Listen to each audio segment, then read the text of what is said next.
Hello friends, ನಾವು ATMನಿಂದ ಕ್ಯಾಶ್ನ withdrawal ಮಾಡೋಣ. ನೀವು ನಿಮ್ಮ ಪಕ್ಕದಲ್ಲಿರುವ ATM ಮಷೀನಿಗೆ ಹೋಗಿ ನಿಮ್ಮ ATM ಕಾರ್ಡ್ನ ಮಷೀನಲ್ಲಿ ಫಿಟ್ ಮಾಡಬೇಕು. ನೆಕ್ಸ್ಟ್ ಸ್ವಲ್ಪ ಹೊತ್ತು ವೇಟ್ ಮಾಡಬೇಕು.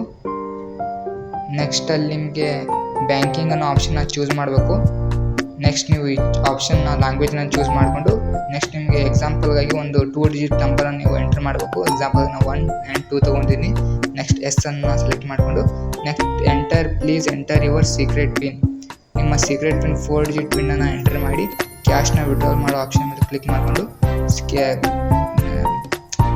ಕರೆಂಟ್ ಅಕೌಂಟ್ ಮತ್ತು ಸೇವಿಂಗ್ ಅಕೌಂಟ್ ಇರುತ್ತೆ, ಅದನ್ನ ಸೇವಿಂಗ್ ಅಕೌಂಟ್ನ ಚೂಸ್ ಮಾಡಿ ಎಸ್ ಅನ್ನು ಹೊಡಿಬೇಕು. ನೀವು ಎಷ್ಟು ಅಮೌಂಟ್ನ ವಿಡ್ರಾಲ್ ಮಾಡಬೇಕು, ಎಕ್ಸಾಂಪಲ್ 100, 500, 1000ವರೆಗೂ 10,000ವರೆಗೂ ಕ್ಯಾಶ್ನ ವಿಡ್ರಾಲ್ ಮಾಡ್ಬೋದು. Transaction proceed, please wait. Next ನಿಮ್ಮ ಕ್ಯಾಶ್ನ ನಿಮ್ಮ ಹ್ಯಾಂಡಿಗೆ ಬರುತ್ತೆ. Cash withdrawal successfully. ನೆಕ್ಸ್ಟ್ ನೀವು ಕ್ಯಾನ್ಸಲ್ನ ಪ್ರೆಸ್ ಮಾಡಬೇಕು. Thank you.